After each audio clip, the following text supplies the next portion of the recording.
Are everyone's cell phones on silent as well? تك على الاسم أول شيء. كيف بتقرا الأشياء اللي مكتوب هون؟ اسمك عمرك. Okay.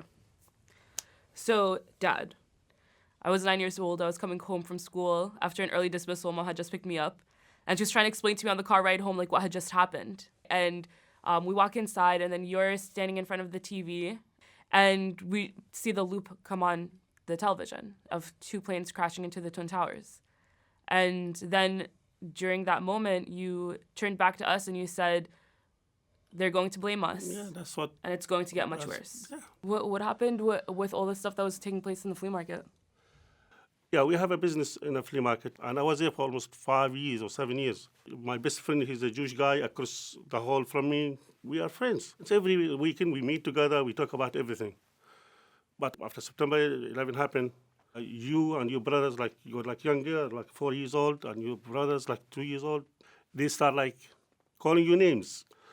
Muslims, Arabs, terrorists, you killed us, you destroy our country. And one lady, she collects signatures from all my neighbors to kick all the Muslims out of the flea market. Even the manager of the flea market, he's like a Jewish guy, but he was a very nice guy. So, no, you can't do that. If you don't like it, leave. If you don't like Muslims here, leave. It's for everyone. And he was a very nice guy. What are some of the ways that you like stayed hopeful? You know, like you're just like, no, like things are going to be okay. This is history. History goes up and down, up and down. It doesn't never stay up all the time. Down. So never stay down all the time. Gonna go up again. That's life. Yeah. Yeah. But you remember when you went to the school, the public school, you weren't like wearing hijab, just nothing. Yeah. What happened? I want to ask you this question. What's going on? What happened? I was 13 years old and I started like learning a lot about Islamic history and the culture and things like that, and I fell in love with it. When I decided that I wanted to wear a scarf, I chose to put it on when you and Mom were out of the country. I did that on purpose. I like waited until you guys had that trip and you had to leave, and then I decided to put it on because I didn't want for anyone to say that, you know, anyone made that decision for me but myself. In my community and in my school, everyone started realizing that I was a Muslim, and in some ways, yeah, like I lost friends and they started treating me differently.